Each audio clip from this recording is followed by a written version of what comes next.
जी जिस तारतम सागर ग्रंथ तारतम वाणी का सप्त दिवसीय 40 पारायण किया गया, उस पारायण का जो सार है, इस ग्रंथ का जो सार तत्व है वह है श्री कृष्ण। और वो श्री कृष्ण कितने महिमावान हैं। ऐसे परम तत्व श्री कृष्ण को निष्कलंक बुद्धावतार महामती प्राणनाथ जी ने किरंतन ग्रंथ में 6 चौपाइयों के बीच में आपने निरूपण किया है। तो उन्हीं 6 चौपाई को मैं गाऊंगा और आप पीछे से ताली बजाते हुए दोहराएंगे।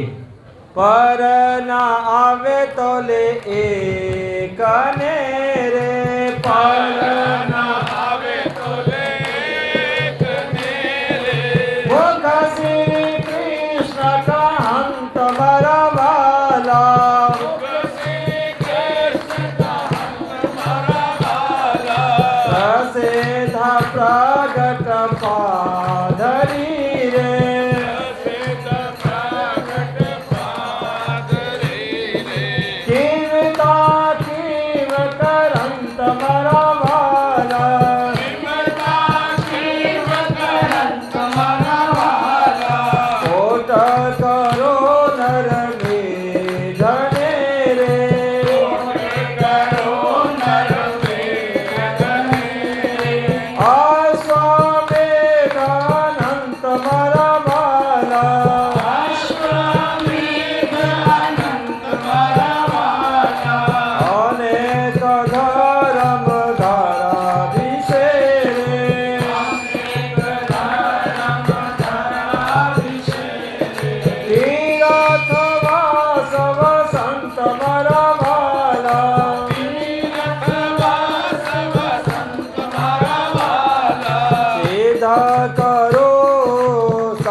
धर्म पालता रे, सकल क्रिया सो धर्म पालता रे, दया करो जीव जंत मरा वाला, दया करो जीव जंत मरा वाला, व्रत करो विध विधना रे, व्रत करो विध विधना रे,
अब इस ग्रंथ की प्रशस्ति है कि यह ग्रंथ कितने लोकोपकारी है, समाज के कल्याण के लिए है और विश्व ब्रह्मांड के प्राणी मात्र के लिए कितने महत्वपूर्ण है, वह प्रशस्ति के माध्यम से हम श्रवण करेंगे। ये वचनामृत ग्रंथ में जो खोजे चितलाय हद व्यहद पर धाम लो आत्म दृष्टि लखाए। ये वचनामृत ग्रंथ को जो करे नित्य विचार आत्म जागृत हो भी खुले धाम के द्वार। ये वचनामृत ग्रंथ को नित्य सेवे जो कोई पूर्ण प्रेम जो उपजे सत्वर दर्शन होए। ये वचनामृत ग्रंथ को पढ़े बढ़ावे कोई धाम रास जागने मिले इनसे सुख सोए। ये वचनामृत ग्रंथ को जो करे इंद्र पाठ इंद्र जुगल स्वरूप सो खेले सातो घाट। ये वचनामृत ग्रंथ को सेवे आठो जाम उन सब सुंदर साथ को दास करे परिणाम, दास करे परिणाम। बोलो श्री प्राणनाथ प्यारे की। अब हम सभी सुंदर सा जी 5 बार सिर तारतम महामंत्र को जाप करेंगे। सभी मौन होकर के निज नाम मंत्र को जाप करें। जिनको यह मंत्र याद न हो वे राज समाजी जाप करेंगे जब तक मैं दूसरी जयकारा नहीं बोलूँ। पहली जयकारा में शुभारंभ, दूसरी जयकारा में हमारा जाप पूरा हो जाएगा। आइए जाप शुभारंभ करते हैं। बोलो श्री कृष्ण कन्हैया लाल की।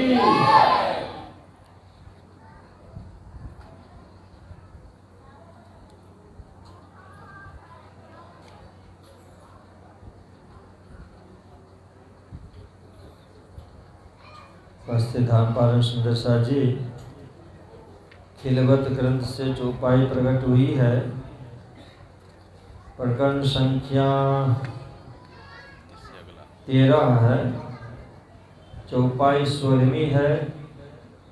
रूहों ऐसा खेल दिखाऊं मैं जित झूठे झूठ पूजत। ढूंढे अव्वल आखर लग तो हक कहूँ न पाइया।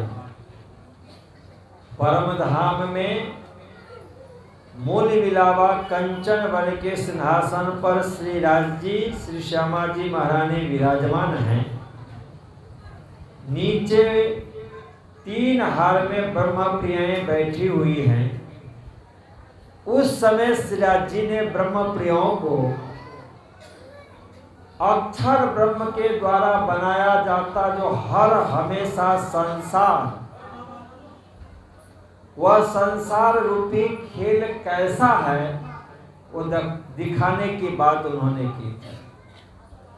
और उस समय राजी ने ब्रह्म प्रियों से कहा कि मैं ऐसा एक संसार अक्षर ब्रह्म के द्वारा जो बनाया जाता है उस संसार को दिखाऊंगा कि जिसमें झूठ ही झूठ होगा। और उस झूठे में जैसे छोटे से बच्चे होते हैं ना, मिट्टी से न जाने क्या क्या बना लेते हैं और फिर उनके साथ में खेलते हैं और फिर जब जाने का टाइम होता है तो उस मिट्टी को मिट्टी में बना करके और अपने घर की तरफ चल पड़ते हैं। राज जी ने कहा कि इसी तरह का एक संसार होगा जिसमें सब झूठ ही झूठ होगा और उस झूठ को ही लोग पूजते भी हैं।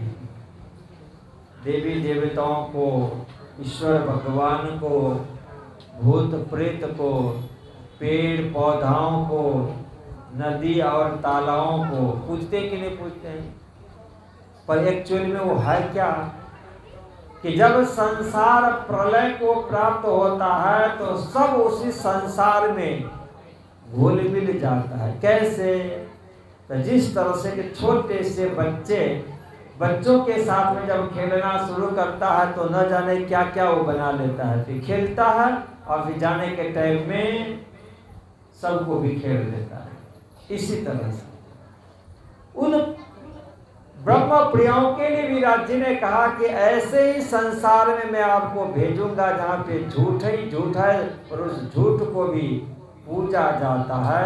और उस झूठ में यदि आपने असल परमात्मा को खोजने का कोशिश किया तो खोजने के बावजूद भी आपको नहीं मिलेगा। ढूंढे अव्वल आखर लग, मतलब जब से संसार बना तब से लेकर के संसार के अंतिम समय तक यदि आपने ढूंढा तब भी तो हक का हो न पायक, किसी को सत्य परमात्मा नहीं मिला है। पर आज के समय में जो सुंदर सा संसार लाल जी ने बनाया और उस संसार के अंदर में झूठ भी है और सत्य भी है, उस संसार में यदि हम और आप इस वाणी के माध्यम से ढूंढते हैं तो राज्य हमें मिल जाते हैं। इसीलिए इस झूठ के अंदर में सत्य को प्राप्त करने के लिए एकमात्र साधन है यह तारतम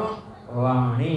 इस तारतम वाणी के साथ जब हम जुड़ जाते हैं तो झूठे संसार में सत्य परमात्मा हमें मिल जाता है और सत्य परमात्मा को प्राप्त करके हम सच्चिदानंद का अनुभूति करते हैं। तो यह अनुभूति हम सभी सुंदर साई को इस पारायण के माध्यम से संदेश मिला है कि आपका सप्तदिवसीय पारायण सफल हुआ है कि असत जड़ दुखात्मक संसार में पारायण के माध्यम से सतचिद आनंदात्मक परमात्मा हम सभी सुंदर साजी को मिलेगा, वह सत्य है। यह सभी सुंदर साजी को मिले और इस परमात्मा से सदैव सबको आनंद मिलता रहे।